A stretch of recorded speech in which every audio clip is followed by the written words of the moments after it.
sleeping on ice with a hot Nalgene in a, below 30, below 40 sleeping bag. And like, you will sleep like a baby. And honestly, I haven't slept that well since.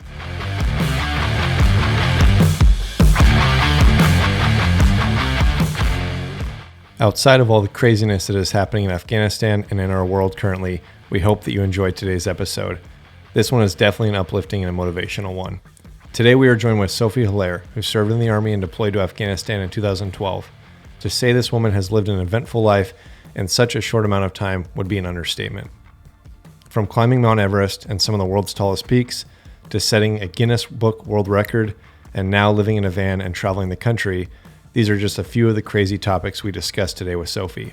Full of wisdom and humility, we hope that not only our veteran listeners, but our civilian brothers and sisters receive an incredible message from this episode to carry forth in our personal lives, especially in hard times.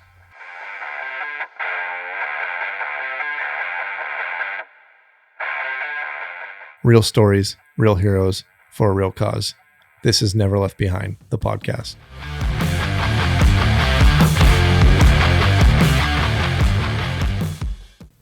Sophie, what's going on? How are you?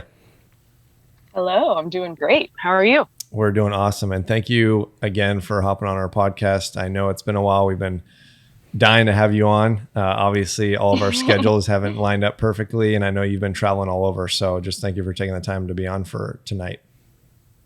Oh, absolutely. Totally honored. So thanks for having me. Yeah. So where are you right now in the world? I pretty much have started every conversation with this Have you? the last year and a half. It's funny. Every work, every Zoom call, it's always this.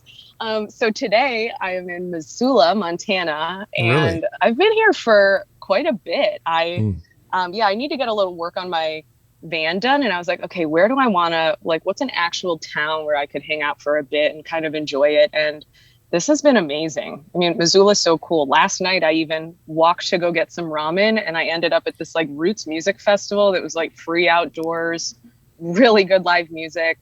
That's awesome. I'm really, and 5 minutes ago, I was looking at a river. I'm downtown. So it's awesome here. I forget where it's at. So my family lives there, and my aunt owns a bar there in town that was featured on the show Yellowstone. And oh my gosh. Yeah. So the show Yellowstone, if you've seen it, it's I think it's one of the bars, the bar scene where the bull got loose and ran through the bar. And I'm spacing on the name, but I want to say it's something like Whiskey or Roadrunner. I could be totally way off, but yeah, I heard from my family that lives in Helena, and then they have other family that live there in Missoula that was telling me about it. So you're right where I was last year and where my family's at. Wow. Well, send me the name of the bar later. I'd love to. I mean, I don't drink, but I'll go have a sparkling water there and check it out. I haven't seen the show. I honestly watch no TV, but it sounds cool. I will totally find out. But to get started, I want to hear more about your journey into your military career and what got you into that. What made you walk to that door of the recruiter's office and decide to enlist? Yeah. So I did not technically enlist. I entered the Army as an officer. My bad. And no, it's all good. It's all good. I mean, if I had enlisted, I'd been way more hardcore. So I don't want people to think I'm misrepresenting myself. No, so I went as an officer. There's 3 ways to do that. You can, go to ROTC at a normal college, have a bunch of fun. You could do officer candidate school and come into the Army with some actual experience as an officer, or you can go to West Point. And so that's what I did. I went to West Point, which is a 4-year college with uniforms, a million rules.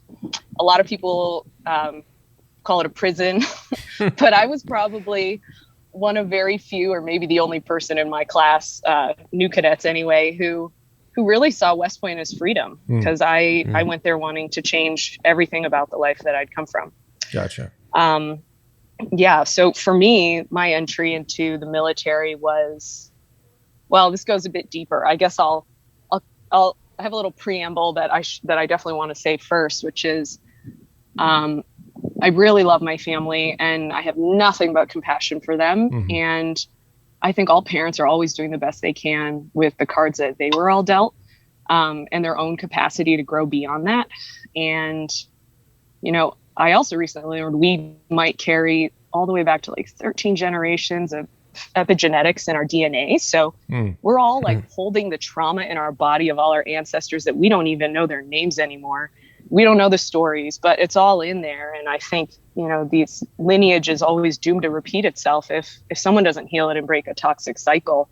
Yeah. So if everyone's just, keeping secrets and no one ever does the work to heal, those things will stay buried and they keep on popping up generation after generation. And this is really not just my family. I really think this is everyone's family to different degrees. So, and some people are just so traumatized after being raised by other deeply traumatized people that they get stunted and like they can't grow. Then their minds are literally blocked, and you can't get mad at these people. I used to think, well, gosh, an adult should always know what to do. They should always do the right thing. But some adults are still 5 years old in their brains. And all the pain we see in the world from like people's unresolved trauma, it's like why people act out, why we have bullies, why people criticize. And at this point, I've done years of therapy and read a gazillion books on why things played out in my childhood the way that they did. So to really deeply accept and understand all that, my story, even in the context of my own family, is unique. I was assigned a very specific role, the scapegoat, probably because I'm the oldest. There's this Carl Jung quote that one of my friends told me that like nothing has a stronger influence psychologically on a child than the unlived life of the parent. And okay, so preamble complete. So, okay, why I went into the Army. That's pretty crazy. I felt like what you were touching on, like when you really think about it, how we have our ancestors that we have to carry on from after. And just even hearing, the quote that you just said, I think a lot of people don't think about it that much. And it is kind of crazy. Like when you look at others and you're like, why doesn't a person just act like an adult? And why don't they think like me? And it's a very interesting point that you made. Yeah. Yeah. And yeah, for me in my childhood, I just kind of felt like a lot of unresolved hopes and dreams for someone else got projected onto me. And I ended up on the receiving end of a lot of resentment and some very savage violence. Like my first recollection of this, I think I might have been in preschool or maybe a little bit before that. I lived in Ohio at the time, and I was sent out in a snowstorm naked for something as a punishment. And I don't even know why. I'm sure it doesn't even matter. But, and I was locked out of the house. So I don't know how long I was out there. Jeez. I just remember my feet were buried in the snow, and it was absolutely freezing, and I had no idea how to get warm. And, it was just like a very helpless situation. 'Cause I felt, the person who probably I should have been running to for help was the one who locked me out in the first place. Yeah. So, I've always had this strong intuition, even as a child. And it told me like, hey, you kind of don't have a choice right now, because things are going to be worse if you go tell a neighbor. So I had this realization then that someone else like controlled me and I was not safe, and that never went away. So as I got older, things just escalated so far beyond that. And I'm not here to get into a bunch of stories, but I mean, I will say that other people's parents were calling Child Protective Services. I don't know who, but of course I was the one getting blamed for it. But I'll just leave it at this. The chainsaw came out more than once, and it was just a living nightmare for me. Jesus. And as a reaction to that, this rebel finally rose out, inside me, because I just knew all these years of me being told that I deserved this treatment in the family. It just didn't make any sense. Like something wasn't right. And as a reaction to all that, I certainly ran the gamut of all the rebellious activities a high schooler is going to go do, to go find some outlet, some moment of joy, some temporary relief or freedom from this hell that like I felt I had no control over. So, I mean, it was all like pretty normal stuff for what a high schooler is going to experiment with at my high school, but I really left no stone unturned. Yeah, totally. That's interesting. So I'm wondering, and I'm sure you'll get into it, but from what it sounds like, by you going to West Point, that was kind of your escape, and it was much more of a positive release for you, as to where some people, like you said, think of it as a prison compared to maybe their upbringing prior. Oh, totally. So I went to West Point as a rebel. Like, I wanted to rewrite my story as something positive after I felt so controlled and helpless as a kid. And I wanted to like make one decision at 18 and knew that like I'm immediately financially independent. I have no more decisions to make for another 9 years, and it's going to be, you know, a successful 9 years. I'll be defending our country, finally feel like I can protect myself. I mean, this was a few years after 9/11. That's no coincidence either. It just made me feel even more like this is really important thing to go do, a very meaningful time to serve, and just change the story of my life. And you know, I haven't been afraid of anything since I left that house at 18. So I wasn't afraid of war, violence. I mean, I was probably kind of drawn to it because it was familiar. And I'm not the first troubled kid to seek refuge in the military. One of my infantry friends actually told me once that this stat, I mean, I haven't checked this, but he said 90% of people in the infantry have either been had violence in their youth or viewed violence as a way to solve problems. So yeah, that's why I went to West Point. Total black sheep. I was like coming from this all-girls Catholic high school, and now I found myself in this weird little fraternity. Jeez. So you went from an all-girl Catholic high school, is that what you said? Yeah. So what was that? Because people envision like an all-girls Catholic school even as being very regimented and being very strict and wearing a uniform and things like that. So how does that differ, I guess, from going from Catholic school to West Point? Oh, that's actually a good point. I never thought of that. I mean, I was wearing a uniform. It was a very different uniform. But I think, you know, my school actually, they really celebrate me going to West Point now. But at the time, they weren't really all about it. They had a situation at the School of the Americas in South America where a nun from our school had gone there and had died in this attack, and something connected with the military. And just because of that, like, they did not, you know, really encourage, you know, they were like, if you want to go to an all women's college, we'll get you set up. You want to go to a historically black college, we'll make that, you know, help make those introductions. You want to do all these things, but it was like, I'm like, okay, I want to go in the military. They're like, what? Excuse me? But I mean, I will say they're very supportive about it now. And I think there's even a few other women who since then have gone to different service academies, but it wasn't a very popular thing. Well, that's such a cool thing to do too, to like break down somebody's preconceived notions though. And like have somebody, you know, you're told not to do something, you go do it. And then you're like, see, they're not all bad, or they're not all one way that you envision or think. And I think that's why, you know, telling each of these stories, like on the podcast, the book, all that kind of stuff is so important, is because it definitely breaks down those barriers of stereotypes and of what you think of somebody until you actually meet them and talk to them.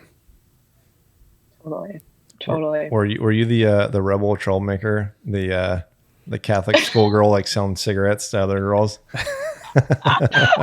I definitely got suspended more than once. No, I'm the rebel everywhere I go. I don't know. I'm trying to channel it in more positive ways, but and trying to stop rebelling against myself, for God's sake. But yeah, no, I wasn't like, I've always got good grades, but like there was always this edge to me. And no, I was having some fun, but it's interesting. But they still, you know, I have a good relationship with that school.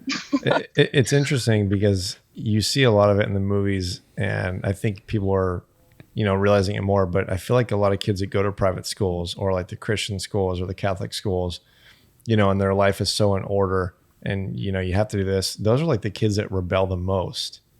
Like if they then go to a public school, or they just graduate after those private schools and go into the real world, it's almost like they've been under control for so long that they just want to go out and do like twice as worse as the next person. It's like the West Pointers at Bullock 2, which doesn't exist anymore. But like when those three groups of officers I mentioned at the beginning, it's just like you said, like the ROTC kids who got to party the whole time in normal college, the OCS, you know, who've been drinking in the military, having fun. Then you got these West Pointers who have been in their prison, like very strict rules about drinking. And then they just go crazy this first training where they lump us all together, you know, after we all graduate and we're getting ready to go train together. And it's like, that's totally the stereotype of the West Pointers, that they're always just like going nuts because they've just been these caged dogs for so long. Yeah. I saw it firsthand in the town that Dan and I mostly grew up together in. There was a Christian school, and I remember like kids were like ODing on drugs. There was a kid that burned down like 3 or 4 like school portables at the Christian school. What? Yeah. Okay, I didn't do that. Like literally dumped gasoline and like lit them on fire. And I was like, dude, these kids are hardcore. Wow. You should just go to Burning Man or something. Yeah, exactly. Out of the system. So once you, obviously West Point's difficult and there's different progressions and things like that. I don't know if you want to touch on that at all, but once you did leave West Point, what, did you kind of know what you wanted to do, what branch you wanted to be part of, or like, not branch, sorry, what, like what unit you wanted to be attached to, what job, MOS you wanted to be working with? Yeah. So at West Point, the way they do it is your senior year, your class rank is really important because that's what kind of determines what your branch and your post are. And so your class rank is not just your academics. That's like 55%. And then I think it's like 30 military, which is like your summer trainings and like your made up job during the school year. And then there's a little bit left over for physical fitness.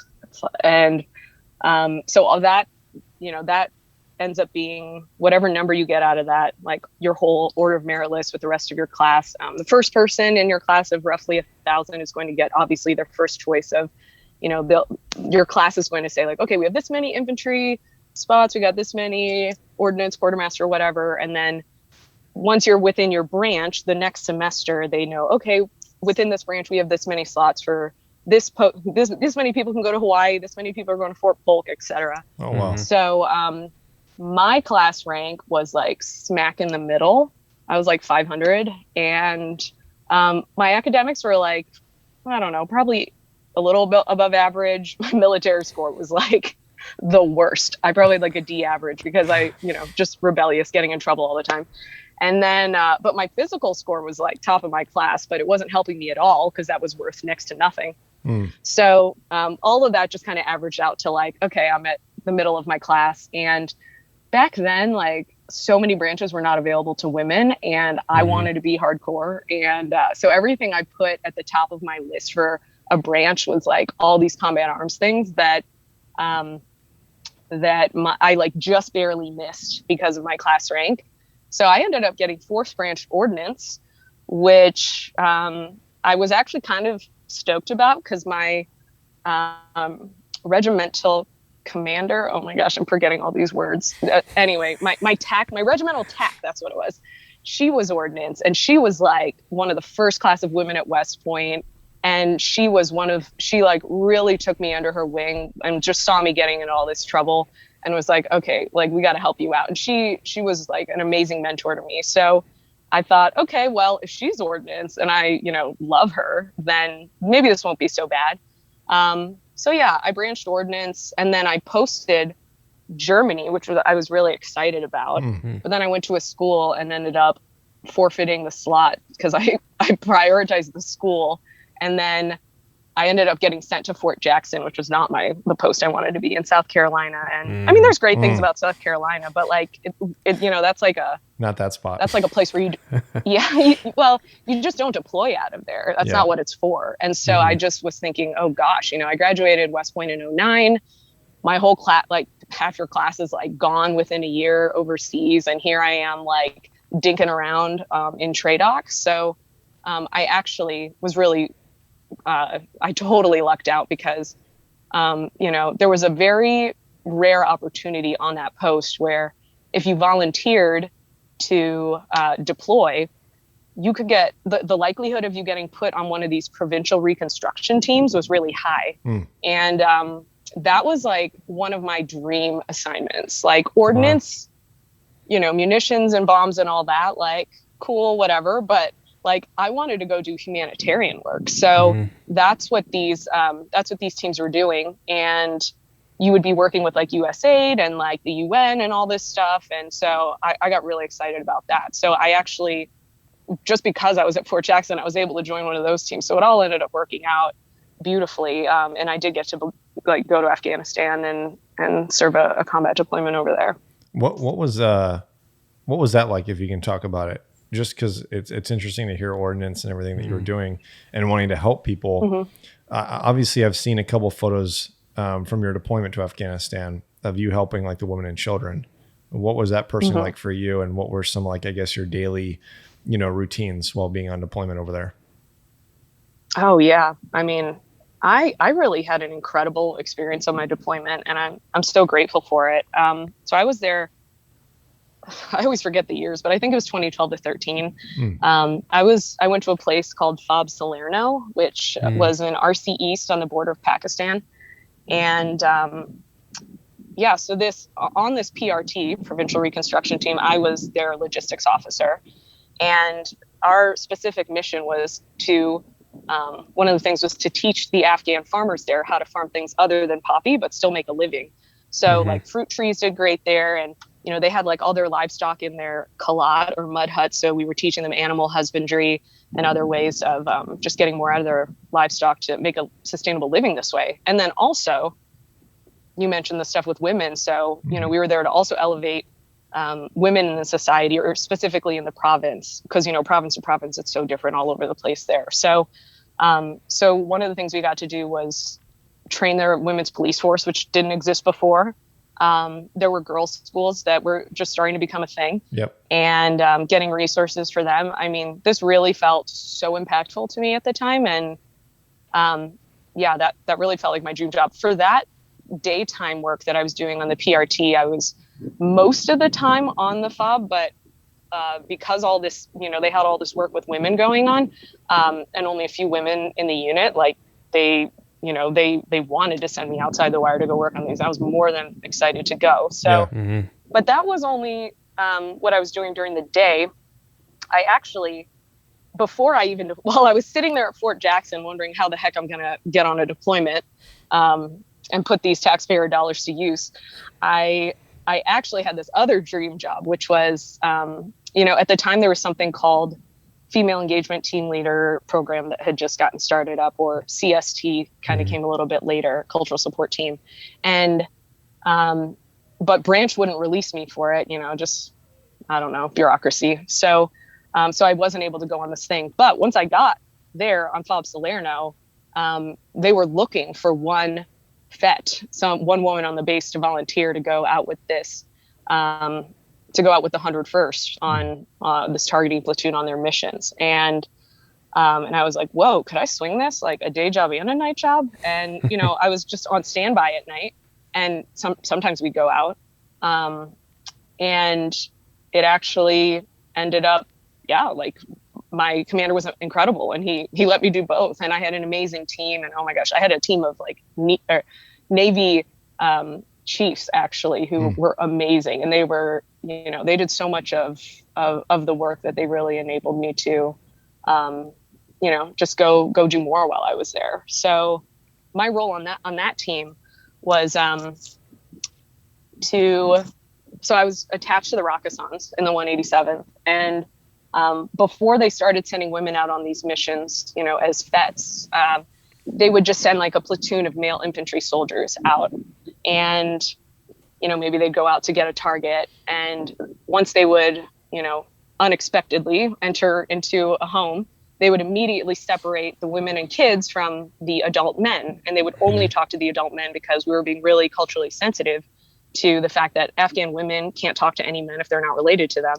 So, we're there to win hearts and minds. And so they stayed away from the kids too, out of respect. So, but I mean, the Army kind of realized more than half of the people there were not gathering any of this intel. And, the women, they're always at home. A lot of them aren't even allowed to leave. They know everything that's going on there. A lot of them have this like horrible life, and they love to start talking if someone just asked them the questions. I mean, not all of them, but some of them. Sometimes they'd lie, but regardless, like we weren't capturing any of this intel.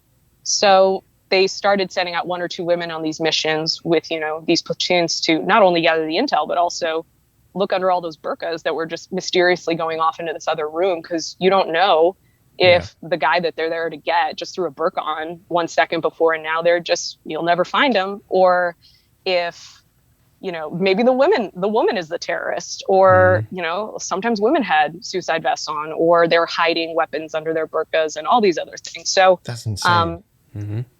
Yeah. So now with like a woman there, and usually I was the only one, but there was maybe 1 or 2 times I had a woman partner too.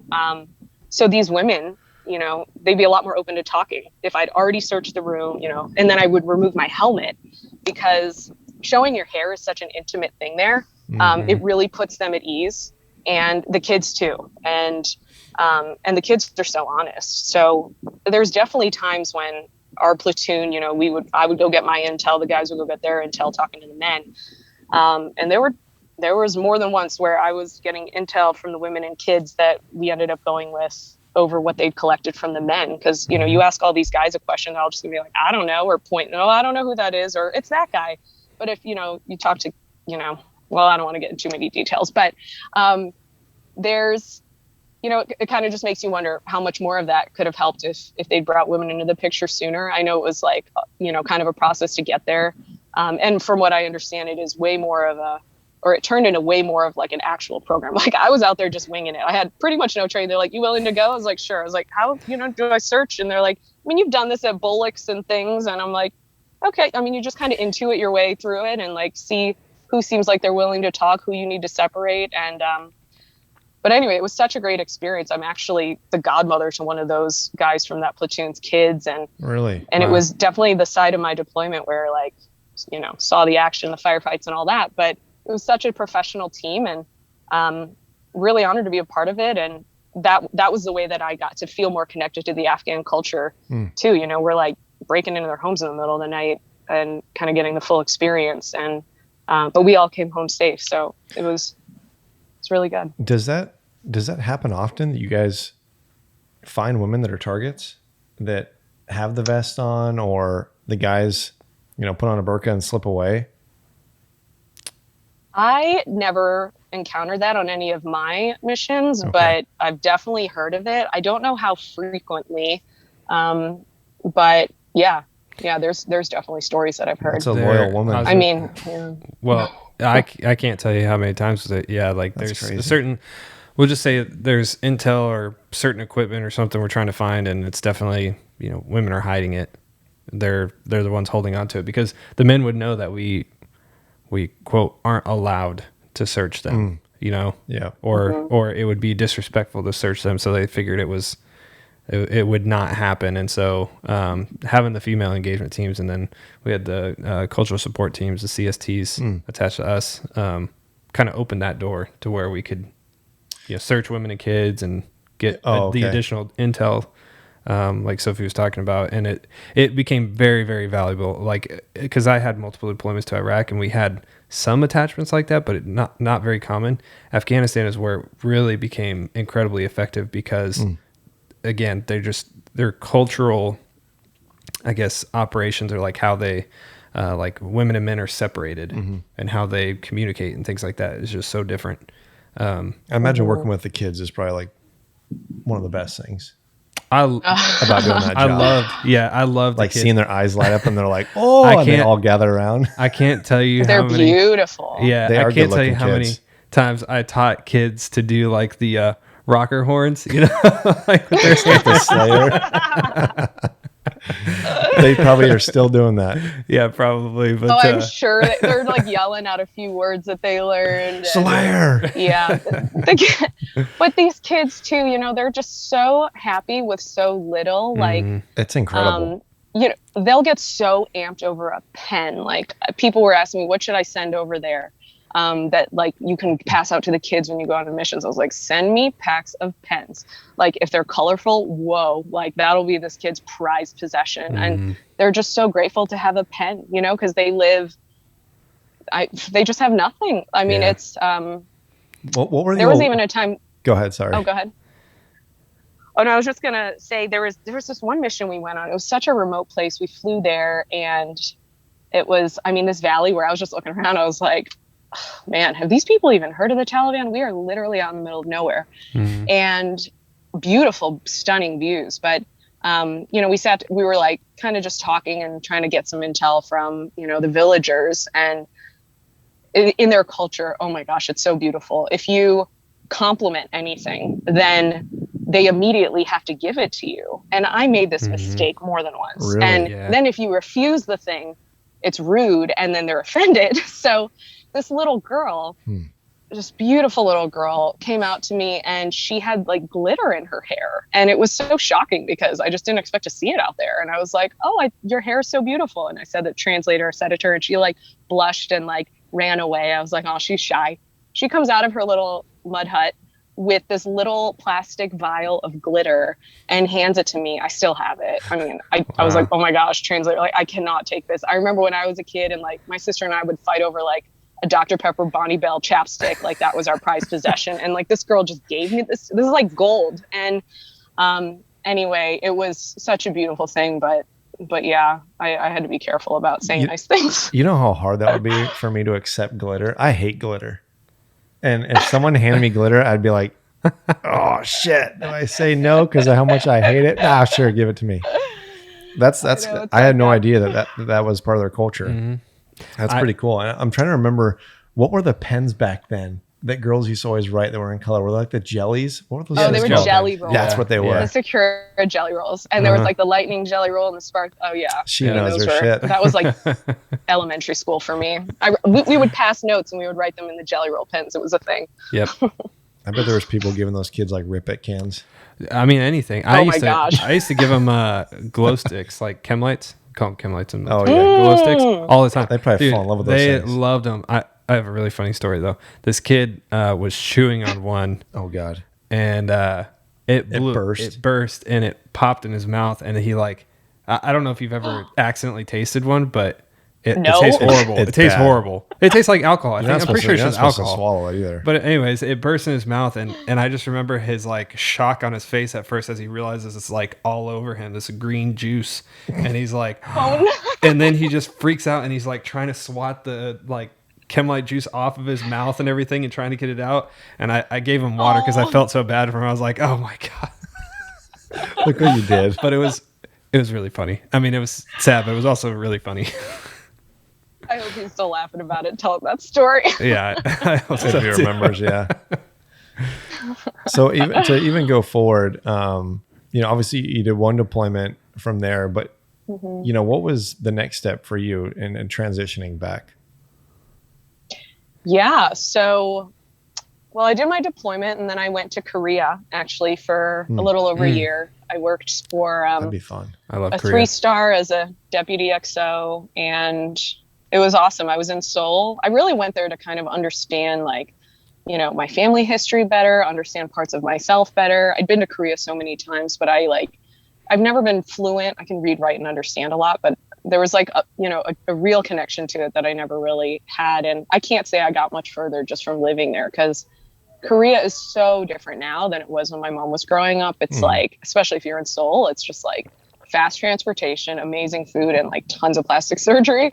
So yeah, the plastic surgery. K-pop. Dude, oh my! What are they trying to look like Americans? Hold on. Yeah, you could probably talk more about this, but yes, I went to South Korea. When would this have been? 2014, I believe. Oh, so and I didn't know. Now. Well, I didn't know it was a thing, and then I remember seeing all the billboards, and I was asking, because this was for a study abroad thing, and I remember asking one of the professors. I was like, "Hey, what are all these billboards with all these like? You can clearly tell it's like surgery something." And then he was like, "Oh, let me tell you." And plastic surgery is a huge thing in South Korea. Like everybody gets plastic surgery, from what he was telling me. Are they trying to look like other cultures, or is it just to look more? I think better. It's kind of, to me, as like someone who's half Korean, I feel like it's kind of its own look. It feels a bit anime inspired to me, honestly. Okay. But I have no idea really. I haven't done much research into this. I actually, at the time, I was dating a guy who thought it would be funny. This is like a thing Americans would do there sometimes. So he came to visit me from DC, and we did a pretend consultation at one of these plastic surgery places just to like have them tell us all the things that are wrong with our faces, just to get a chuckle. Yeah. It was pretty entertaining. I would totally do that. But what do I need to fix? But I mean, there it's like as common as getting braces. Like they don't think of it as plastic surgery. So it's just a really different. It's just a really different perspective on it for them. That's how normalized it is. Okay. Yeah, it really is. So that's obviously where your life took you, was first to South Korea. And then where did it go? And then from after there? Korea, from there, I was like, okay, I worked for this general and got like such a different perspective of the Army from there. And it was fascinating. It was incredible. I had an amazing team and loved it. But I knew that, okay, I'm done with the Army at this point. Like I wasn't even planning on staying beyond my 5-year commitment. At that point, I'd done 6. And I knew I wanted to become a civilian. So I took this long summer off. I went I kind of did a version of where I'm at now, but like, I was like, okay, I need a solo trip. I'm going to go to Mongolia because one of my friends, she was actually one of my beast roommates at West Point. She had been stationed there and she was trying to sell Mongolia to me. She was like, oh, it was the best trip I did the whole time I was stationed here. I was like, so what'd you love about it? She's like, there's nothing for miles. And I was like, how is this like an endorsement? But once I got there, I was like, oh my gosh, that is the most incredible thing about Mongolia. So I went there, thought I figured some things out, but wow, I really only barely scratched the surface. And then did some weeks in India, went and hiked the Himalayas, ran into the Dalai Lama there on my birthday, totally random. It was nuts. And then traveled to Europe. And then I knew I was going to go to business school. I had that figured out before I even left the Army. So to me, business school just seemed like a no regrets move. Like business just felt so broad. Like I had no idea what I wanted to do yet. I didn't want to have to pick anything yet. I just wanted to start getting exposed to things and take my time. So Wharton's not a bad place to go. So I was there for 2 years and in Philly. And in between your 2 years of business school, you go do an internship usually. So I interned at McKinsey, this consulting firm. And that seemed like, a huge firm. Still I wasn't ready to make any decisions. So I was like, oh, this will just keep on opening more doors. And I don't have to make any final decisions yet. So even the role that I picked there as a generalist was like, all right, you're going to keep like every few weeks or every couple months, you're going to get thrown into a different function or different industry and literally get to see the full spectrum of business in corporate America, Fortune 100 companies. So, so that's what I've been doing for the last 4 years. And, it's been an incredible 4 years, obviously so different from my Army time. But I am feeling called now to step off into something different. So I feel like the government chapter of my life has ended. The corporate chapter, like I don't see myself going back into the rat race. So something now like with more nature and practical life skills and art, I feel like that's really been missing in my life. Could be an awesome park ranger. Oh, well, that's kind of sounds like government. Yeah, that's true. I can't do bureaucracy anymore. I'm just that done. makes sense. Wait, so to go a step back, is it true I've heard it from multiple people about Mongolia, about the street meat, about how it's like really bad. Street meat. Oh, like the meat that they sell at vendors that you would buy is like really like bad for you. It's got like, I don't know, all kinds of shit in it. And it, like, I hear people getting sick from eating like the meat that they sell, like the little street vendors there. So, that's probably true. But the way I did Mongolia was I just booked like a couple who were my drivers and they just drove me directly to different things that we had agreed on before. And they probably picked like not street meat kind of places to make sure I wouldn't get sick. They eat a ton of meat and it's not the kind of meat that we're used to. I can't remember the animal that they eat so much of, but like you would just see this head get wheeled into these, restaurants and stuff. Like cook it right there. And it's just, it's so different, but yeah, actually, I love my time there. I'm thinking probably after my van, I want to move into a yurt. Just after being in one there for a bit and sleeping in one was so nice. Yurts would be fun. I like that style of living, like especially like Airbnbs when you go around and stay in little yurts. Well, it's just so cute. It's simpler. Simple off the grid, right? It's just like everything is right there. It's easy to just go from place to place. And I don't know what type you're looking at, but I've seen some really cool ones that have like the dividers that can be removed. Oh, to where yeah, it looks yeah. like it's Oh, sectioned yeah. off rooms, but then you can remove the dividers, and then it's just this giant open space. Sophie would probably go all out on her I yurt. could see Well, the right now mega I've yurt. been researching both. I've seen exactly what you're talking about, and Mm-hmm. it does feel like really cool because, you know, if you get a 30 or 35-foot yurt, like you can really break up that studio apartment into a lot of areas. But that's actually not the traditional way to do it. And those always have stoves on the side. And then the whole place is not heated evenly, and there's some other issues with it. Like the ones traditionally have a fireplace right in the middle and these like poles that go down the middle that kind of, you know, I think make it really beautiful, but definitely kind of mess with how you could do a layout. And so I've looked at both because I actually think the traditional ones are they're just so beautiful. The ones that, you know, you get that are made in the US are kind of look like a hip apartment, but there's something very familiar and comfortable about that. So I don't know. I haven't figured it out yet. They honestly cost the same amount. So Yeah. And we'll see. so from going between your trips between Mongolia, India, the Himalayas, have you ever tried ayahuasca? Well, maybe we can talk about that another time. Fair enough. Have you? No. So what's funny is my dad's been doing a lot of medicinal like mushrooms, like microdosing and stuff like that. And he's been kind of telling me about it. And he's been talking about how he wants to do ayahuasca with a shaman, with a friend of his. So he's been kind of telling me more about like the science behind it. And it's pretty interesting stuff. And I don't want to go down like the rabbit hole of like Joe Rogan, like, you know, talking about ayahuasca and DMT and all that. But it really is interesting thing. So that's kind of why I asked. Wow. I mean, your dad try it. sounds pretty evolved. He That's certainly awesome. is. And I do. And I've personally, for me, I would probably I've been waiting to do a sweat lodge from some of my friends that are Navajo and live on res in various parts of like New Mexico and Arizona. I've been waiting to get the invitation to do a sweat lodge and do peyote and do it that way. And so I kind of want to do that first and then maybe do the whole ayahuasca side of it.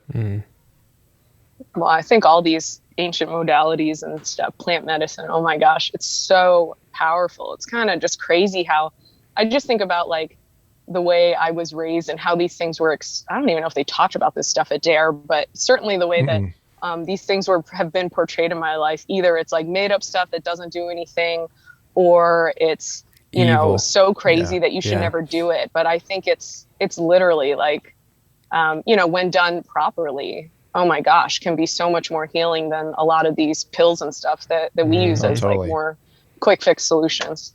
Yeah. Yeah. And 100%. I hear a 100%. lot of people that have, you know, done those more hallucinogenic, you know, different things like mushrooms, ayahuasca, DMT.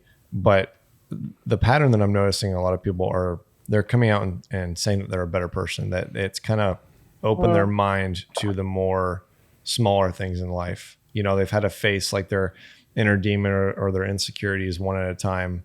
And it's pretty interesting when you hear that. I know we have another veteran who's in our book who like openly talks about it. How that like, and he lives in a van. And oh, cool. It's awesome. Like I remember I met up with him and he like had a whole like little box and he was just talking to me about it. And he was like, show me. And he was like, yeah, anytime you ever want to try it, it's right here. Like, wow. I'm like, all right, that's awesome. But I think more and more people are becoming more educated. And I think, you know, for people listening, whether you're for or you're against it, I just think it's interesting that it's being talked about more, like plant medicine. Yeah. Because I've always been against pharmaceutical drugs. Like I've broken, I think, 11 bones and I've never taken pain pills. I've just dealt with it. And wow. It's pretty interesting, the therapeutic properties of it. Oh, yeah. Oh, yeah.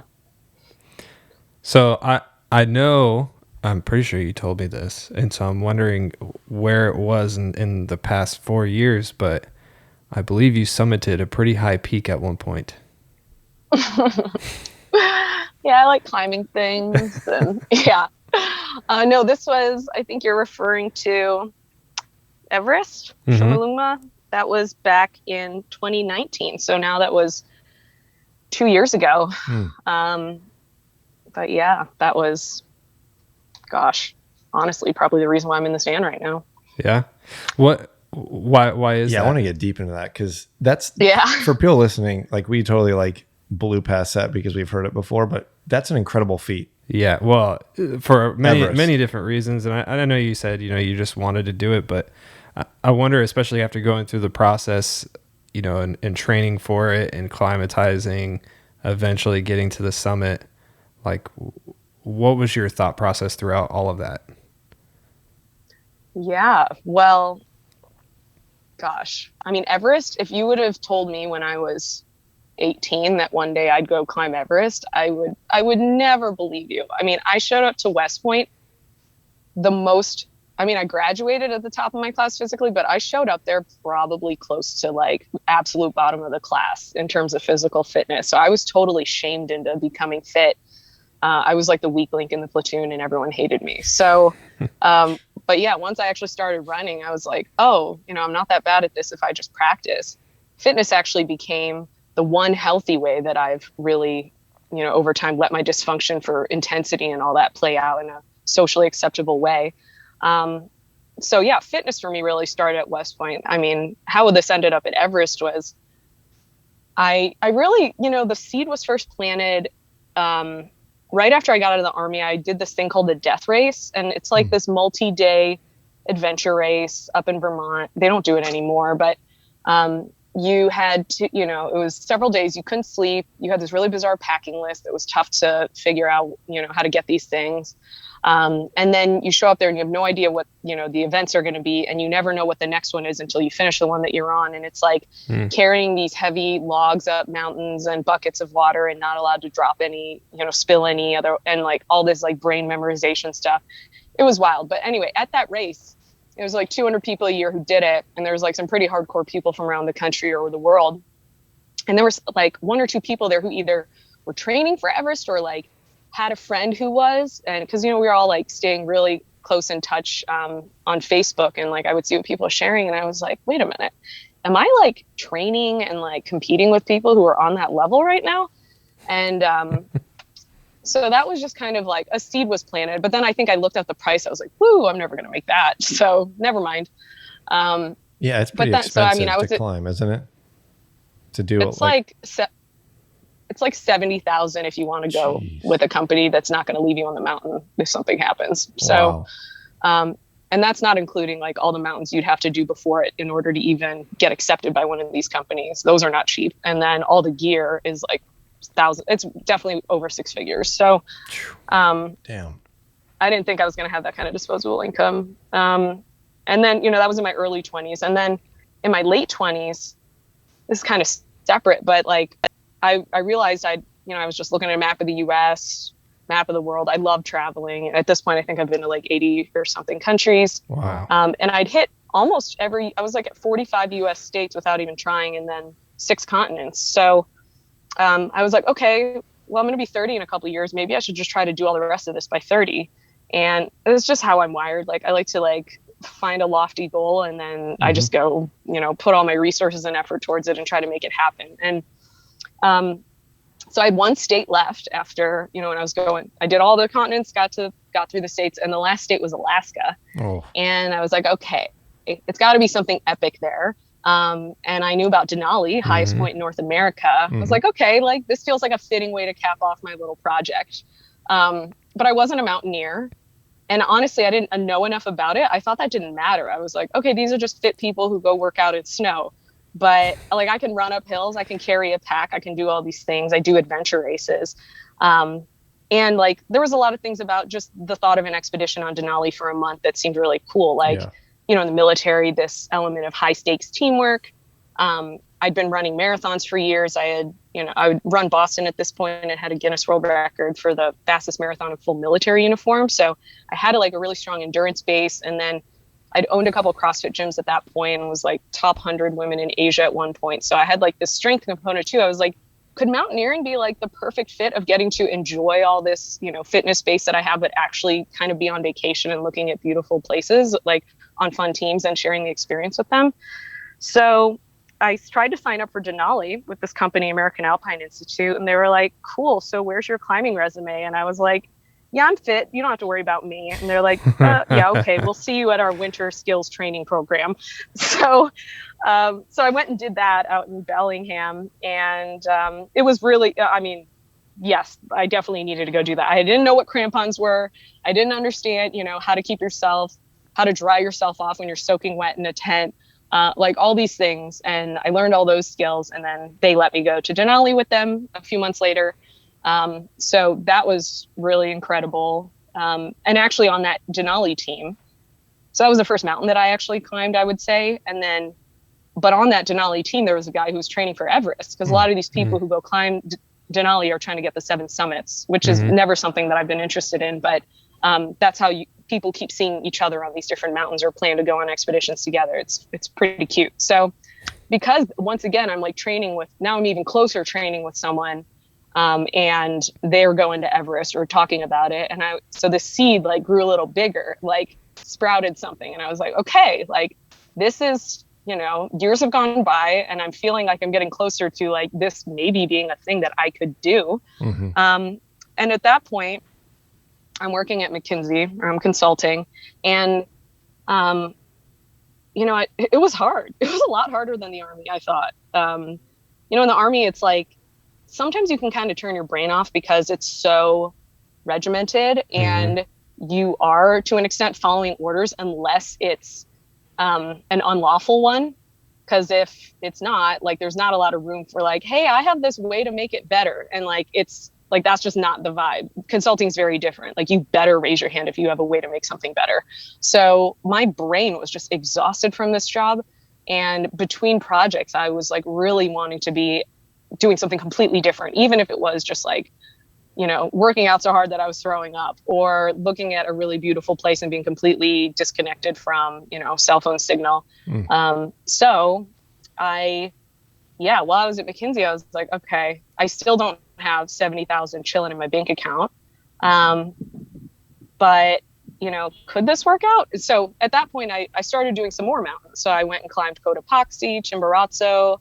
I had done like this week-long expedition to Antarctica, and then later on, I went to Aconcagua too, the highest point in South America. Jeez. So Everest like suddenly was like, okay, this could totally happen if I got like 3 things together, which are 1, the money, which I didn't have, 2 months off work, which I actually worked at a place where they don't care if you want to take a sabbatical between projects. They actually encourage it. And then the 3rd was the training, which I knew, I'd been like working out for so long and doing different mountains, which was really important. But like, I knew Everest was going to take a really specific kind of training for probably at least 6 months. And I, this list was still like pretty ostentatious, but I just knew like I could make this happen, right? Like I could take out a loan. I could just take 2 months off work. Probably a lot of other jobs I couldn't, but this one I actually can, even how demanding it is. So it's kind of crazy. And then the training, like that's on me to make sure that I train for Everest while I'm working at McKinsey. And it actually, I decided to do it. So I took out a loan from USAA. I told work my plans, and they were super supportive. And then I was actually on a project at the time in West Palm Beach, Florida. So no snow, no mountains. But I was on treadmills. Like the second we left the client, I was doing all my work on my phone on a treadmill for hours, just like walking uphill with a weight vest on. And then in New York City at the time where I lived, on the weekends, I was just running across all the bridges in New York, back and forth to Brooklyn. And it was a pretty crazy 6 months, but I was like, at this point I'd done trained for so many different things and trained other people for different things. I made up my own training plan for this based off kind of like the Bible book, Training for the Uphill Athlete, that people use for this. And it all worked out. So I was so fortunate to stand on the summit there, and you never know what's going to happen on Everest. You can like train all you want, but you don't know how your body's going to react on certain days, or like what Mother Nature wants to deliver that season. And the luck of when your team is going to go, how things are going to shake out. And we had 5 people on our team, and 2 of us ended up summiting. The other 3 guys got cerebral edema, which is really bad, your brain swelling. Someone had frostbite on their foot, and then my friend Andrew had pneumonia, but he actually went back this year and summited. So, but I felt really fortunate that everything, worked out, and the feeling on the summit of Everest is like, I didn't even think about it. I mean, I thought about it a lot before I went there, and then I just completely stopped thinking about it when I was on the mountain, because like I didn't want to jinx it, I guess. I was like, whatever's meant to happen is going to play out. And then like, I'll never forget though, like the last few steps before that was like, whoa, there's no more up. Like I'm seeing this like start to flatten out. Like, is this about to happen? Like literally on top of the the world. summit? I want to break down questions that I know people are listening are like, wait, what? Like what? Because it's crazy like to hear all this information at once. Well, yeah. And not like break it down slowly. And it's like, people that are listening, it's like, yeah, okay, so you can go from being like out of shape and then climb Mount Everest. So there's no excuses. You can find a way to do it, first of all. And then secondly, it's kind of crazy to think like, so how many days does that take to summit Everest? It's 2 months. 2 months. It's pretty much 2 months for everyone, because you're not just on a snowy mountain. It's obviously. That's insane. And then, well, you're not always going up. You have to like acclimatize by climbing high and sleeping low. So you actually like go up part way twice and like all the way back down to base camp before you finally make your bid for the summit. Man, that's gotta be like brutal, because I feel like in my mind, I just want to keep going up. I don't want to go back down and go back up again. So it's crazy to think like going back and forth. I can't tell you how many times I've heard stories, because I have a lot of friends who are big into mountaineering, of going up to one of their conditioning climbs and then doing that, but then on their final climb where they were actually going to go to the summit, they got hurt or something like that. So they trained all this time for it, and they went on their like prep climbs and everything, no problems, and then they go for the final and get hurt. That's brutal. Yeah. Or something happens, piece of equipment breaks, something happens and they don't get all the way up. I also want to know, because you mentioned it, how do you dry off when you're wet in a tent? Oh, it's so crazy. Okay, so somehow this works. In your sleeping bag, as long as you have like really your body heat and you wear your wet clothes, you'll wake up and they'll be dry. Okay. And like that's not really intuitive. Most people will be like, let me hang this from the top of my tent. No, like all that condensation is going to like get on there, and it's going to freeze and never dry out. But like your body heat will dry it out. And a way to even accelerate that further is to put like boil one Nalgene or one Nalgene full of water and put that in your sleeping bag. And like, that is going to be the best sleep of your life. Sleeping on ice with a hot Nalgene in a, below 30, below 40 sleeping bag. And like, you will sleep like a baby. And honestly, I haven't slept that well since. And that'll dry everything out. It's amazing. Yeah. I actually learned this in Ranger School. I would sleep with my wet stuff all the time. Really? Like if I was finally able to get in a sleeping bag for whatever reason, like either I would be wearing my wet stuff or I would put it in the sleeping bag with me and basically you put it at the bottom. Yeah, and basically you use your heat to dry it out. But that's crazy. So, and you mentioned, Alaska was the last state I guess you went to. So that's my 50th state I need to visit, and I'm trying to plan. I'd love to go to Alaska next year.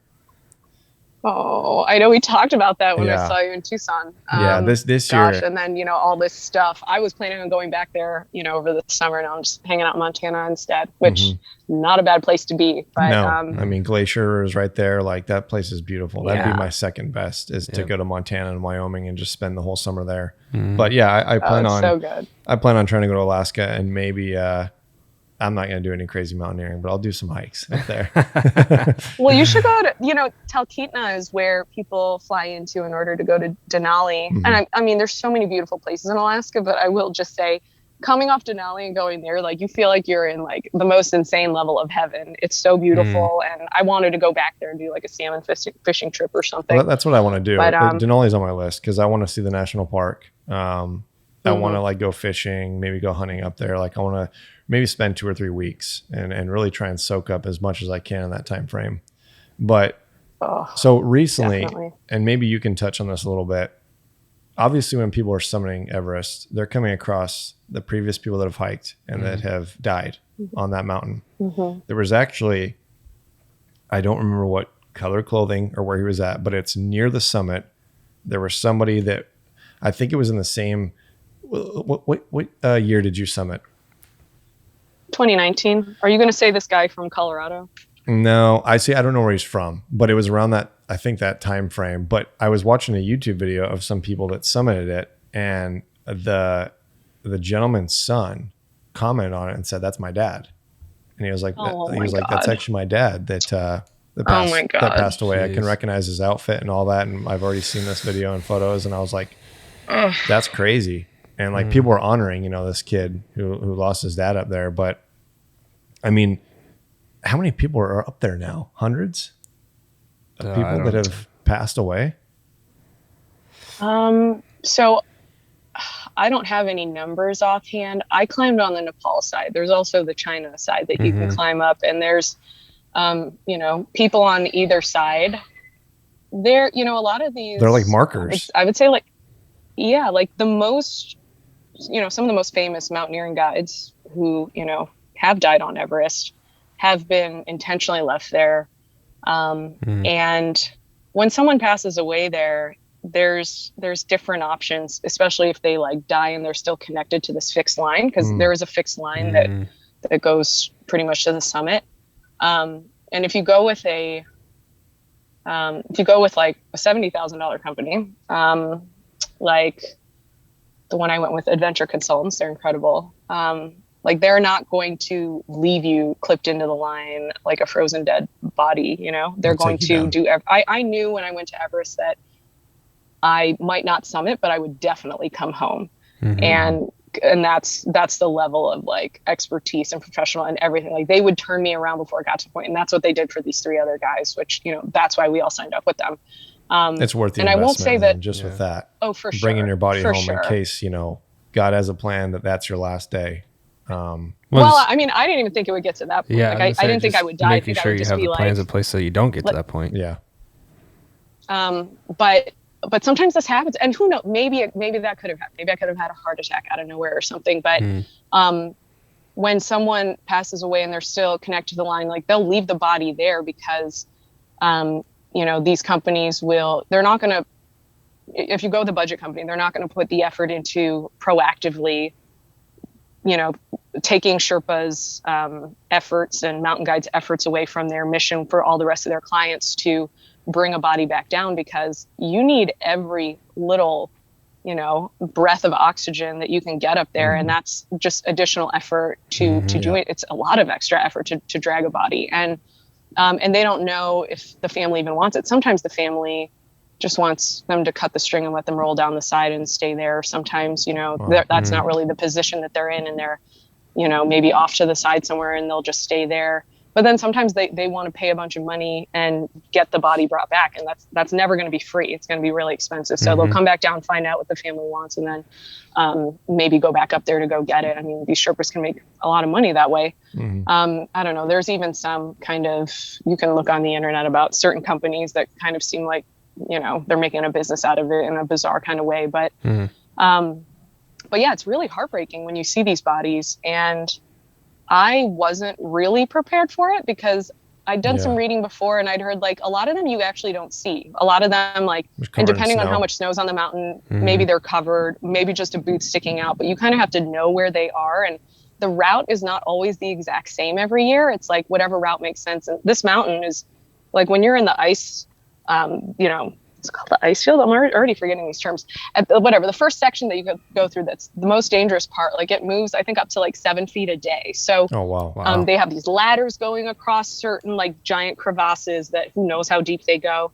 And on this mountain, the whole route is constantly shifting. So you might not like see these bodies, but yeah, the year I was there, we did see several that were still in the line or off to the side. And gosh, it's such a weird feeling of like just feeling so heartbroken for these people. And you feel so connected to them because it's like, we're all here with the same dream of wanting to have this experience of standing on top of the world. And like, I feel pretty terrible right now, if I'm being honest. Like I'm on the verge of throwing up and have altitude sickness and all that. But like, is this how bad they felt? Like 1 second before they never took another step again and just sat down and never got up? Or am I like nowhere close to that? You just don't know. And you just kind of have to like trust that your Sherpas and guides. And oh my gosh, my guide this was his 20th summit of Everest. And like, that's insane. My Sherpa was like, I don't know, not far behind that. And so like they have so much experience, and I really trusted them. They were constantly like checking on me, and they would make me like move much faster than I thought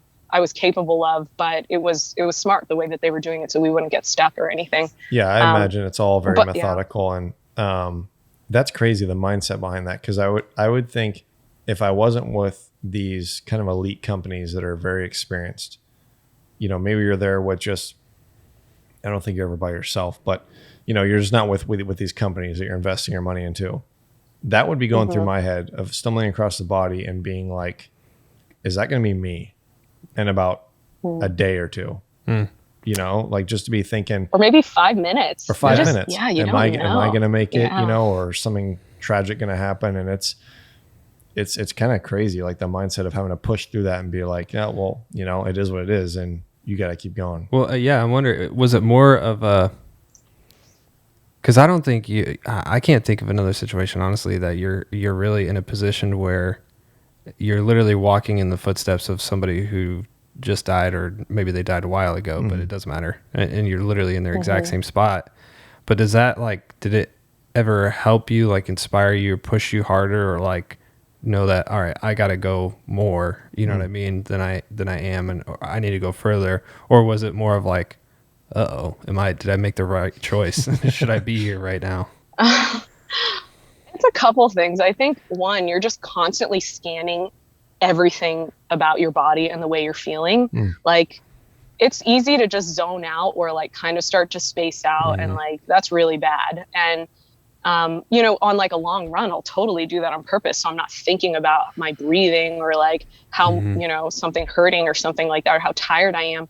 But over there, it's like you constantly have to be like wiggling your toes every so often, you know, thinking about how cold you are in certain areas, and be willing to say something if something's an issue. So many people lose digits unnecessarily just because they're like, well, I don't want to say anything, but like they come back and their fingers black. Like, you know, there's a moment, there's a time to start talking, and you kind of just have to know your body. And that's why these companies won't take you unless you've done a bunch of other mountains and experience like extreme, you know, extreme effort on Denali. You carry a lot more weight on Denali because there are no Sherpas, or extreme altitude at like, you know, Aconcagua 7,000 feet or something before you get to 8,000 feet. So you might have messed up those numbers by 1,000, but yeah, so you kind of just like, it's this meditation of always scanning your body and being like, is any part of this like on the verge of like not being okay? And, but then the other part, and this is kind of a weird thing, but it's a thought that I had that I've never heard anyone else say.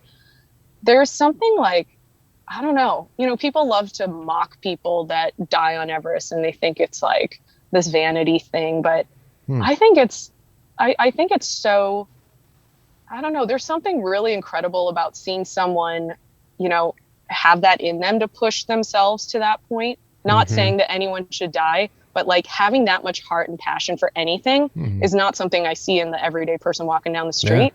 And there's something about that I really respect. Yeah, no, totally. If you're willing to put yourself in those circumstances, knowing that you may not make it out, it takes a lot more. Well, yeah, you don't go to Everest not knowing that people have not died there. No. You know what I mean? Like you go there knowing you have to face that.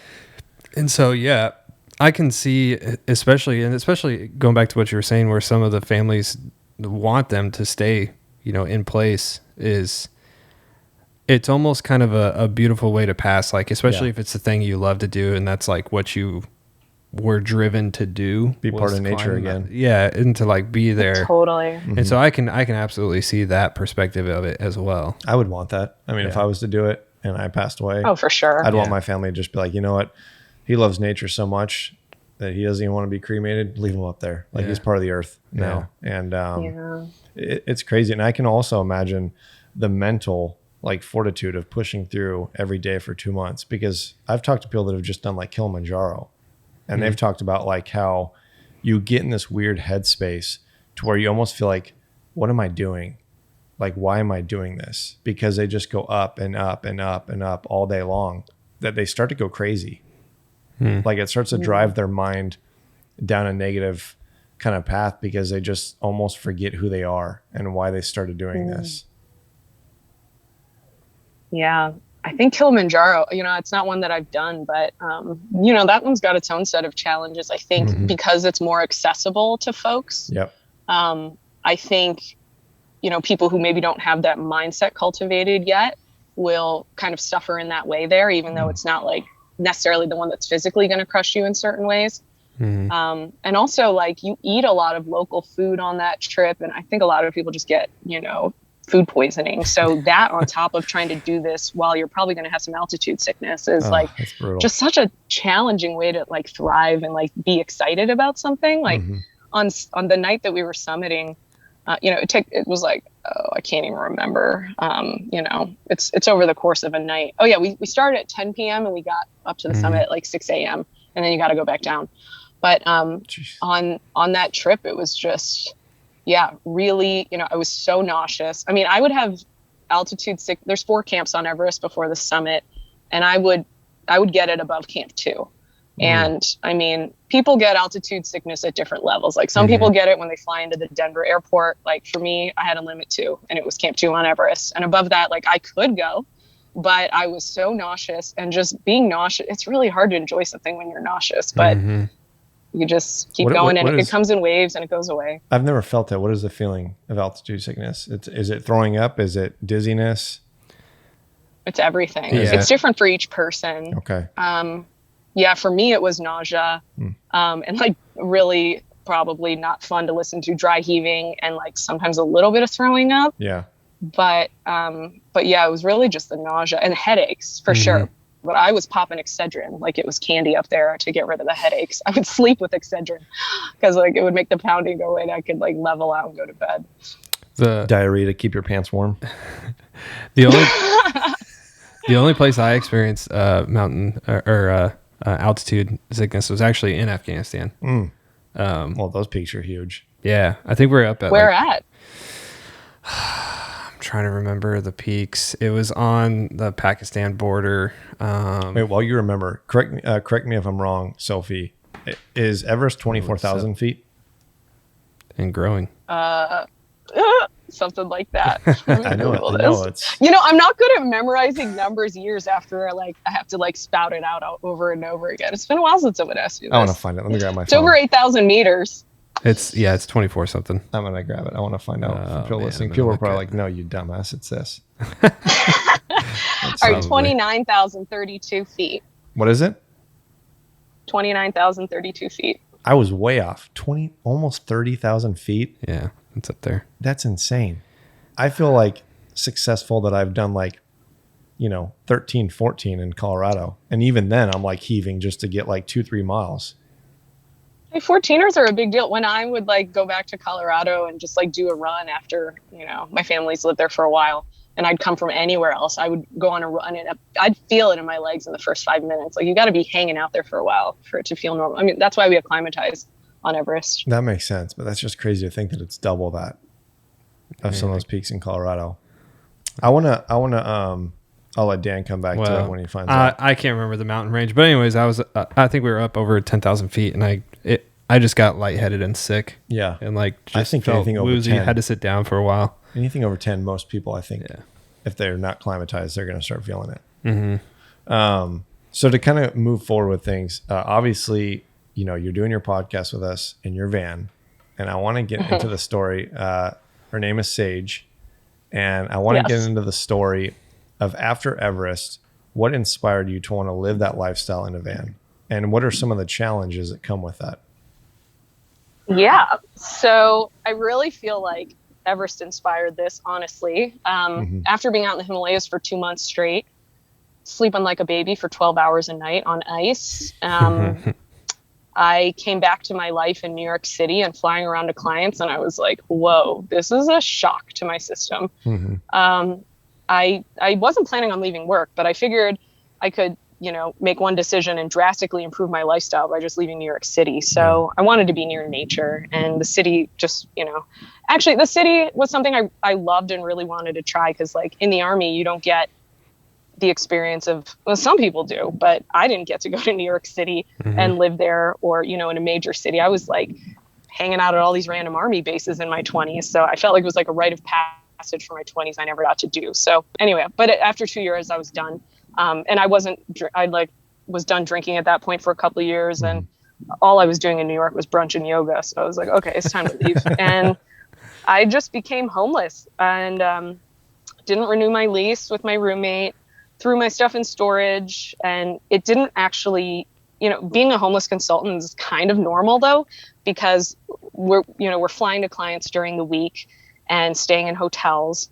And so if you're paying rent, you're kind of not even home. Yeah. And then on the weekends, you can go home. I was in New York like 6 days a month with a crazy expensive apartment. But but what a lot of like 21-year-old business analysts will do is they just won't get an apartment. They'll stay at friends' places, travel around. So I was kind of living like a 22-year-old business analyst life in my 30s. That's kind of fun. And I was trying out different towns on the weekends. So I was like, all right, I think my life is moving, closer to out west. I grew up in Ohio. I don't see myself there. I want to be around more nature. So west makes sense. I was trying out different cities on the weekends, but that was cool for like, a while. And then the pandemic hit. So I wasn't flying to hotels anymore. We were all remote and I didn't have a place, like a normal place to stay. I was like figuring out all these different short-term things. And I realized, gosh, this is like the first time in my life I haven't had this perpetual motion, and it just felt really weird. And van life, I recently started thinking, if I move out west, it might be nice to have a van to like go adventure around in on the weekends. Yeah. But I had done no research on this and wasn't actually planning on making this happen that soon. And so I talked to some friends and none of them had vans, but you'd be surprised, like for every 99 people who research the death out of van life, there's like one person who actually goes and does it. So I had all these friends who had done all the research and ready for me. And I talked to them and like 6 weeks later I was in Sage. That's crazy. That was like June 2020. And I've been in here full time since then. And yeah, you mentioned the challenges. I think for me, because, a lot of van lifers that you'll see on Instagram and all that, they make it look like perfect. Yeah. Well, their vans are beautiful and their lives look so awesome. And they're in nature a lot more than me. So they're like freelance people who set their own hours. Like I still work 9 to 5 at McKinsey during the week. So Wi-Fi is probably my biggest challenge and balancing that out with where I want to be. But I figured out the Wi-Fi thing pretty quickly. I have like several ways of getting it in my van and like backup places. And I'll never not be in a town during the week because, like that's my job is affording me this lifestyle. And it's not really the culture at McKinsey to just ditch your team and go do whatever you want. So, so I think really the challenge now is getting enough nature time in because, I'm still working. And that's really the extent of my challenges though. Like there's little things that pop up, but I've kind of just always been one of those people who doesn't freak out over little things or, imagine all these problems that could happen or, being around those kind of people just really exhausts me. And I've lived in remote places. Like I seek out harsh environments for fun and vacation. So like probably just another thing on my to-do list might look like a challenge for someone. Like I don't have a bathroom or a shower in here. And that like really, really bothers people. I don't know why, but they like take that personally or something. I was just about to say your challenge is Wi-Fi. And I'm like, well, fucking done. I'm buying a van. That's the only challenge. Because most people are listening are like, where are you pooping? Like, where are you showering? It's like, well, dig a hole. Who cares? I have like a million creative, intuitive ways to go figure that out. Like, dude, I would build a little chair that has a wooden pallet that I can dig a hole and sit on and just poop out in the wild. And then I've showered in lakes for like a month or two and it feels great to shower in cold lakes. Oh God, it's the best. I actually think it's better for my skin and hair too. Like my hair looks like I got a blowout after it dries with like whatever like algae or something's in the water or something. It's it's a good program to be on. So I even redid my, you haven't seen it, Bo, since I last saw you, but I redid the inside of my van. I've seen photos. Since we, met up and took the photo. And even then I was like, okay, if I'm going to redo this whole thing, should I put a bathroom shower in here? And I was like, you know what? Nah, I'm just not going to do it. I want this space for other things. Like I don't need it. It's not a priority for me. Well, most people too, if you're saving money on, rent or a mortgage on a home, I mean, get a gym membership because there's Planet Fitness and 24 hour everywhere. Like if you really need a shower heard a lot like of once a people do that. week, you just go and take a shower, get a workout in, and then you shower in lakes or rivers 4 or 5 days out of the week. Well, I mean, that's what a lot of people do. Mm-hmm. But I think during the pandemic, I don't know if Planet Fitness, I I think gyms did forget if close, that you're was right. like, Yeah, a lot of them did. it just got kind of tricky, I think, even for that whole, I mean, and who even knows what the situation is now, but yeah, like that's a good plan. But I have some workout equipment in here. Also, I love to just, I've spent so many years like beating up my body with like really heavy, stressful, so much probably like stress on my central nervous system and all this stuff. And it's kind of nice to just like relax and do a lot more just like walking. Mm-hmm. I mean, I never thought I'd be this person until I was like 80, but like to do a leisurely stroll in a beautiful area with like just a camelback and not feel like I need to put rocks in my backpack in order to make this hike worth the time, which literally is how I was up until, right before I moved into this van. It's so nice. And weirdly, like I feel like I'm in better shape now because of it. So yeah, I mean, my body's been receptive. You doing yoga, I mean, all those things out in nature. Yeah, just I imagine that's all you would really need. Totally. So how do you I know you've probably thought about this and maybe you don't have an answer to it. How long do you plan on kind of continuing this lifestyle? I don't know. I think, I thought take I it was a week gonna, at a time. I was like, not quite that. Like when I first started, I was like, okay, I'll see where I'm at after 6 months. And 6 months went by and I was like, I feel like I'm just getting started. Mm-hmm. And then I got to the year mark and I was like, wow, this is only getting better, like way better than when I started. Like I loved it when I first started. And I'm like, I got this figured out now and it just keeps on getting better. So, and the reasons why I came into this van, the state of the world, honestly, haven't really changed. So it's not like, I'm like really itching to go back to New York City now and go back into that life. Like, I don't think I'll ever go back to that again. So, but I am thinking, this is not going to be a full-time thing. I will never get rid of my van.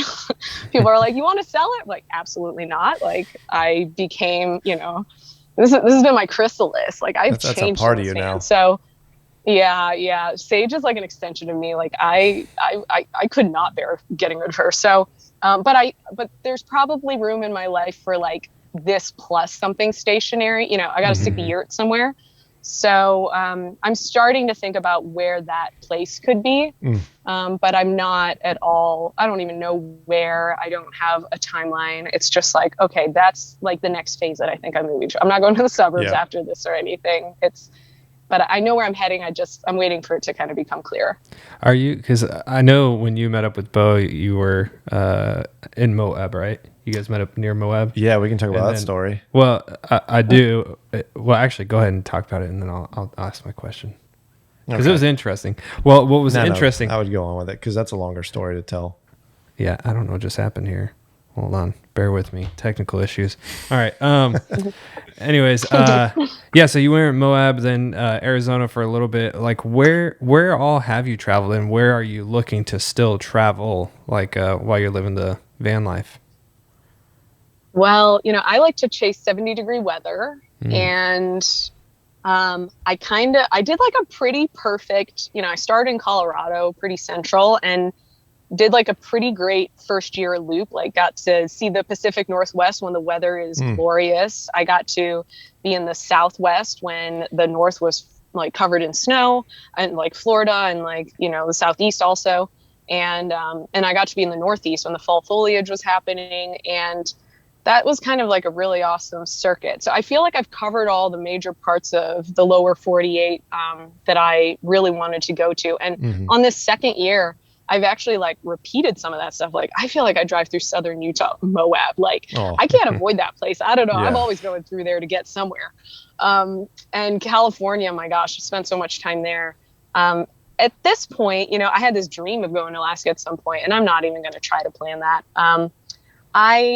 I am going to go to Idaho after this and spend some real time there, which I haven't done yet. And then who knows? I might head out east because, there's so much, like the West, I think, of America is not what I grew up in. Been very recently discovered all of these places and really love them. It's just so magnificent.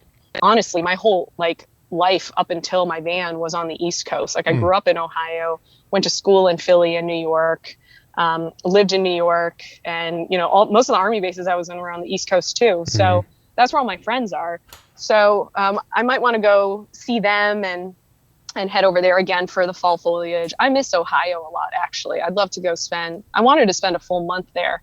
At this point, I'm just hanging out in Montana so long. I don't know if that's going to be possible, but yeah, there's really like, I'm pretty open. There's, you know, people I'd love to see and plans I want to go do, but it's not like, okay, I can't stop van life until I go to this one place. Like it kind of just naturally happens. Like I've got this Google map of van life. I call it Van Life 2020. I'm never going to change the title, but I just pin like all the recommendations people give me, and you know, I'll be in a place and I'll be like, all right, where am I going next? I try to not make any like plans with people, because I did that at the beginning and I realized it constrains so much of what I was able to do. Like it actually, if I make a plan 2 months out, it impacts every single day leading up to that. Like there's, you know, I can't like just run off and go in this other direction or follow this, you know, oh, meet someone cool and like they're going on this adventure. Like I can't, because I like made this commitment to someone 2 months later, I have to be in this place. So I stopped doing that.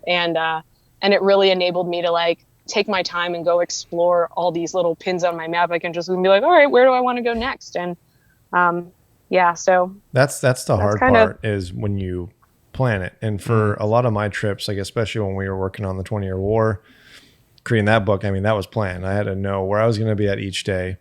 And sometimes, oh my gosh, sometimes you're driving route for that. Oh man, it overwhelms me because I want to be doing what you're doing. I want to just be like, okay, I know I'm going to be here this day, but hey, if weather happens or if I see something cool that I want to pull over and take photos of, or wait till the next morning to take a photo of it, I want to just have that freedom. So, and what's interesting is you do all the traveling properly. I go to the worst spots at the worst time of year.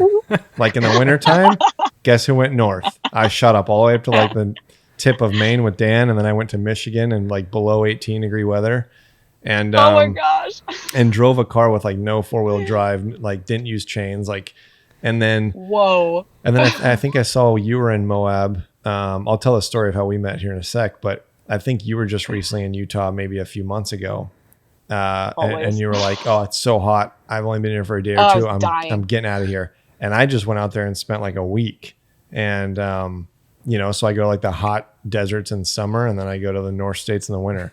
But it was kind of funny for people that haven't heard the story already. Obviously, you're in our book, The 20-Year War. And I remember when... Well, it was me, because I was talking to Gus. Yes. So Gus is in the book as well. Gus Giachman. And I was talking to him, and I was, you know, just initially saying, you know, who are some other people you think would be great for this book? And he immediately like jumped, was like, you have to talk to Sophie. And I was like, okay. Aww. And he was like, she has an incredible story. You need to talk to her. Just hang up now and call this number. So I was like, okay. So I remember calling you, or maybe I texted you first or something, but it was pretty much out of the blue. And then we talk over the phone, and I remember, because he told me you were driving, you were traveling, and you were in a van, and he was like, so I don't know how this is going to work out, because I know Bo's also traveling across the country, so, you know, it probably just won't work out, and if that's the case, so be it. And then I get on the phone with you, start talking a little bit, and then somehow get to the fact that you're on your way to Moab, and I was like, get out of here. I was like, guess where Bo crazy. Is at right now? I was like, he is in Moab at this moment, the one place that you were driving to. And that was like an hour away in like the whole United States. Yeah, I was going in that direction. I came from... I mean, these synchronicities, this just happens in van life. I don't know how, but it's like Burning Man. It was really crazy, because I came from Grand Junction. And I remember I drove from Colorado into Utah, and I'm the same with Moab. Moab is like very dear to my heart. Like anytime I can make an excuse to go through Moab, I'll stay a night or two. And I remember Dan called me up and he's like, where are you? Like right now. And I was like, I'm sitting in like a Holiday Inn, like about to shower and probably go to bed. And then I'm going to go to California tomorrow. And he's like, no, call Sophie. She's headed to Moab. She's like an hour out. And I was like, all right. So I called you up, and I remember I was like, where are you? And you're like, oh, I'm going to be staying there. And maybe we can like last minute get together tomorrow morning and take the photo. But we got to record my story quick because I think you had a business meeting you had to get to that morning. Oh, yeah. And it was just so funny, like the timing of meeting up and how things work out like that. And then, so I obviously got photos of you, and the photos from Moab are obviously the one that made it in the book. But I was like, I kind of want to get some like desert stuff, like, you know, outside of Moab, like more like saguaro cactus, because you mentioned you were meeting a friend in Arizona. So when I circled back, we met up again in Arizona, and that was a really cool setup where you guys were at right there. And it was so great. It was just funny. And that's when we were talking about Alaska. And yeah, I don't know. There's a part of me, like I talked to Dan about a lot of my travels, and Dan's like, I don't know, I imagine you're probably going to be in a van at some point. Yeah. Because it would be just easy for me to do artworks and focus on being in a state for a month at a time and really like absorbing that state and like maybe working on new projects within that state, like photographing like the local people or, you know, just different things, and then moving on. And I think that I could probably do something pretty epic if I lived in a van for like a year or two.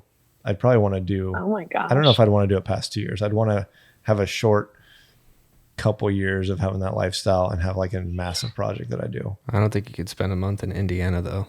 I think you get tired of it pretty quick. Yeah, probably the Dakotas I'd just skip through. Well, North Dakota I'd probably skip. Not to hate on Wait, you'd skip North Dakota? I don't know. North Dakota's beautiful. Parts of it are beautiful. Okay.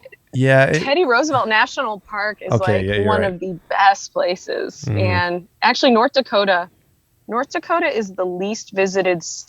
Well, I know that's the least visited national park. I think it's most people's 50th state that they haven't been to. Wait, excuse me. People are going to rip me a new asshole for saying this. It's Iowa that I'm thinking of, not North Dakota. Okay. Complete opposite side of the country. More in the middle with Iowa than North Dakota. But no, North Dakota was beautiful because I remember I went through there and spent time in South Dakota.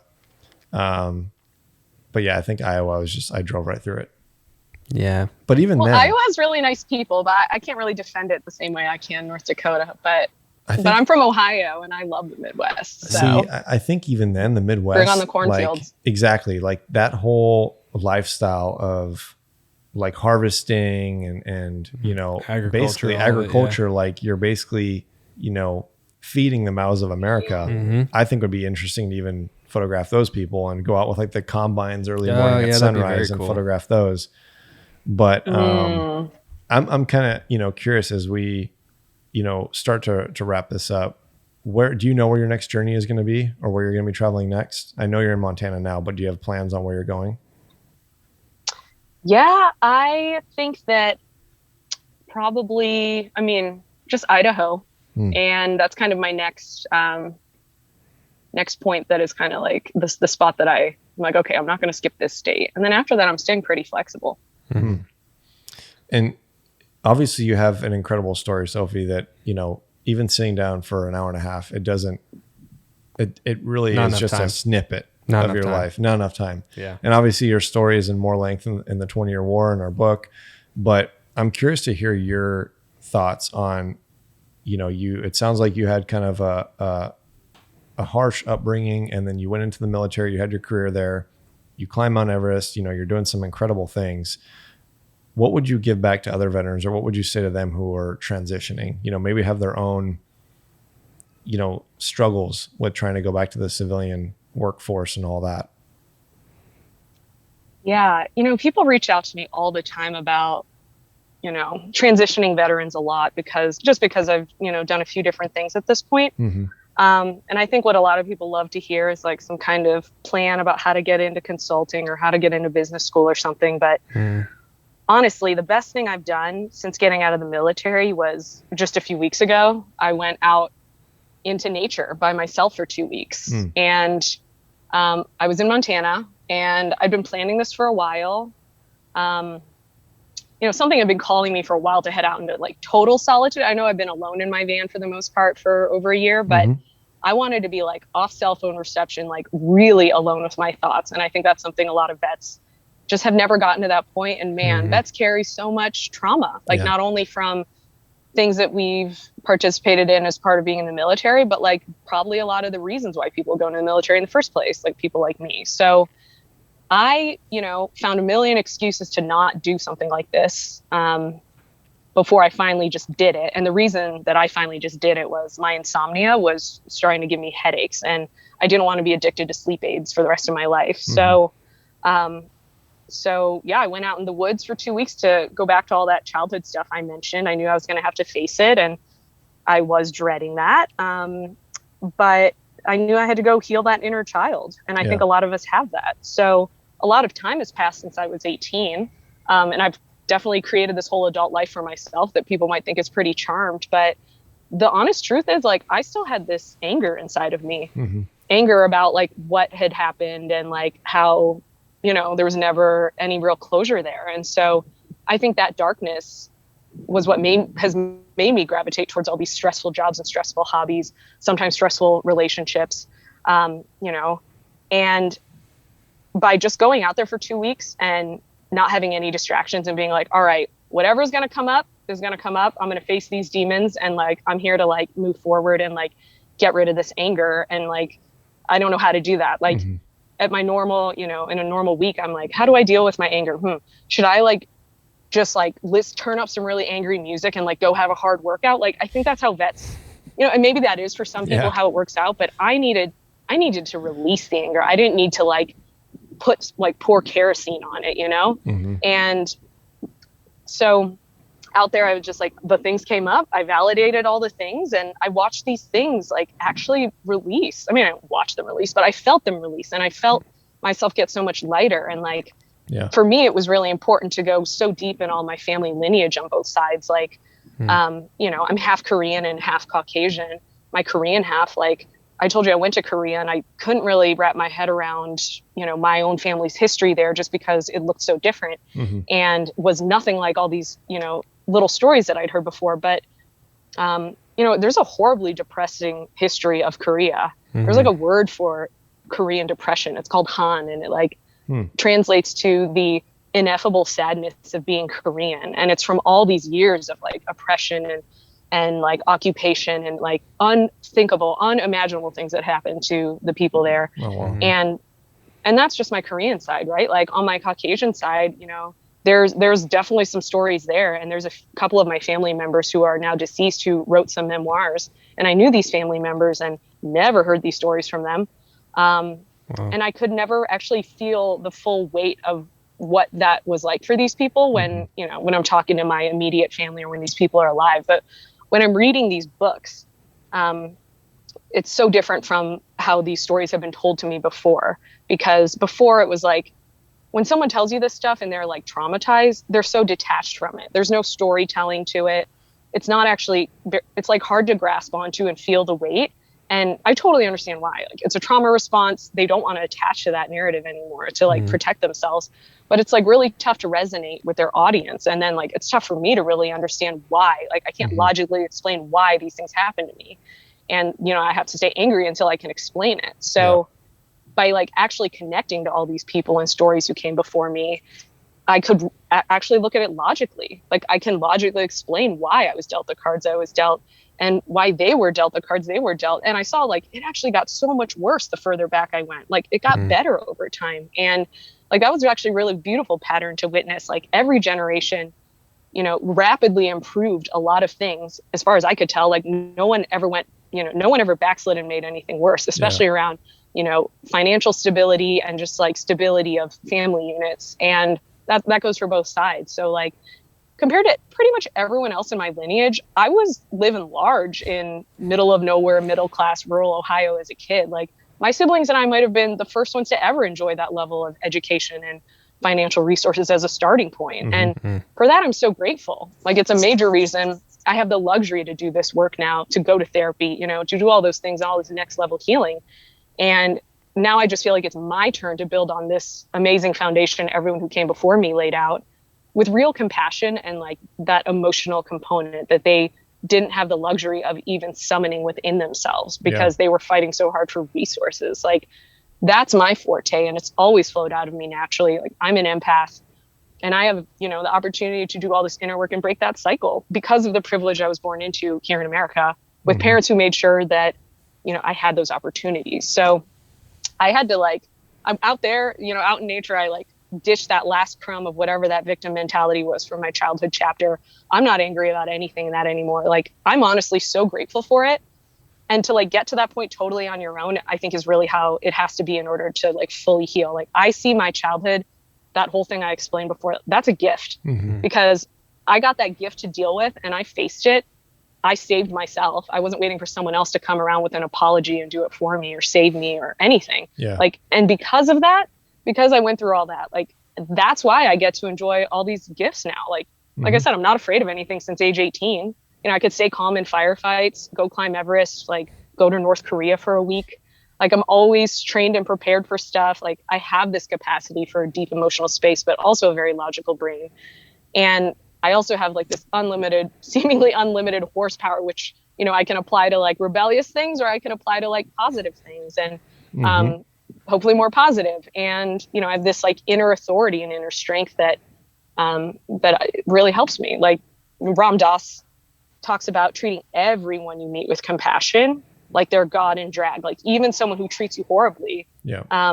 Because you don't know what their version of being naked in the snow was. And, everyone's just projecting their pain on someone else. And when you see that and actually realize that, someone was a jerk to me last night on a text message and I was like, wow, this type of thing would usually make it hard for me to sleep tonight. But I'm this person is just going through their own stuff. This has absolutely nothing to do with me. You just see that's their pain. It's not my pain. I'm doing my work. I can see your pain.